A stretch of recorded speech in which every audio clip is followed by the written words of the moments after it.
Le président Abdel Fattah el-Sisi a rencontré aujourd'hui le Premier ministre hongrois Viktor Orban, qui a commencé une visite officielle de 3 jours en Égypte. La rencontre a porté sur les moyens de renforcer les relations bilatérales, ainsi qu'un nombre de sujets d'intérêt commun sur la scène internationale.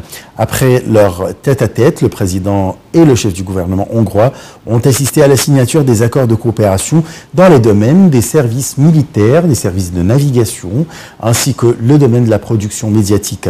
Auparavant, le Premier ministre Sherif Esmail avait reçu son homologue hongrois à son arrivée au Caire.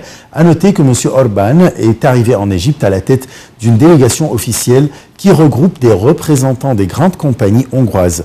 Le Premier ministre hongrois, Viktor Orban, avait par ailleurs participé à l'inauguration du Forum des affaires égypto-hongroises, aujourd'hui en présence du ministre de la Coopération internationale, Sahar Nasr, ainsi que du ministre de l'Industrie, Tariq Qabil.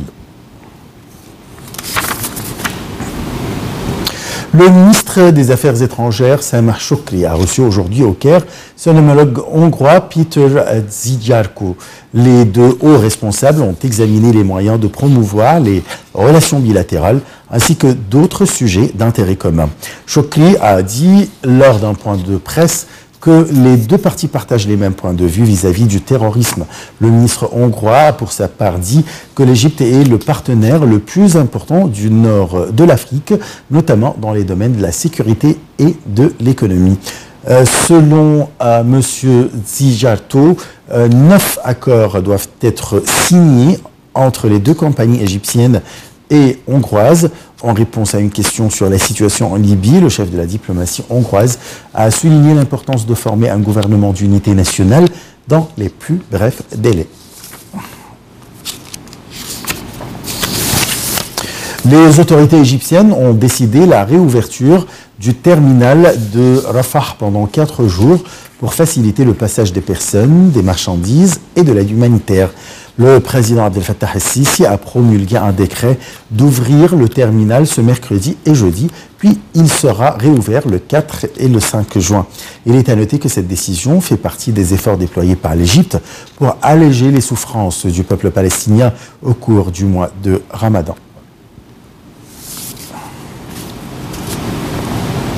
Les autorités égyptiennes ont annoncé aujourd'hui qu'un navire de la marine française avait capté des signaux émanant probablement d'une des 2 boîtes noires de l'A320 d'Égyptair qui s'est abîmée le mois dernier en Méditerranée pour une raison encore inconnue. Dans un communiqué, le ministère de l'Aviation civile a précisé qu'il faudra toutefois attendre une semaine avant l'arrivée d'un autre bateau spécialement équipé pour être en mesure de remonter à la surface les 2 enregistreurs de vol. Le vol MS-804 s'est abîmé en mer entre la Crète et la côte nord de l'Égypte après avoir soudainement disparu des écrans radars. 66 personnes étaient à bord de l'avion qui a assuré la liaison Paris-Le Caire. Seuls les analystes des enregistreurs de vol pourront permettre de connaître les causes du crash. Le Caire a promis hier l'ouverture d'une enquête sur des accusations selon lesquelles un responsable égyptien aurait formulé des propos inappropriés lors d'une conférence de l'ONU au Kenya.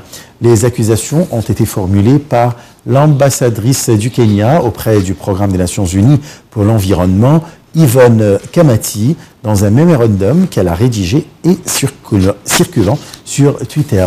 Le chef de la diplomatie, Sameh Shoukry, a ordonné une enquête immédiate pour savoir ce qui s'est passé réellement, selon un communiqué qui condamne vivement les atteintes à l'Égypte dans la note de Mme Kamati.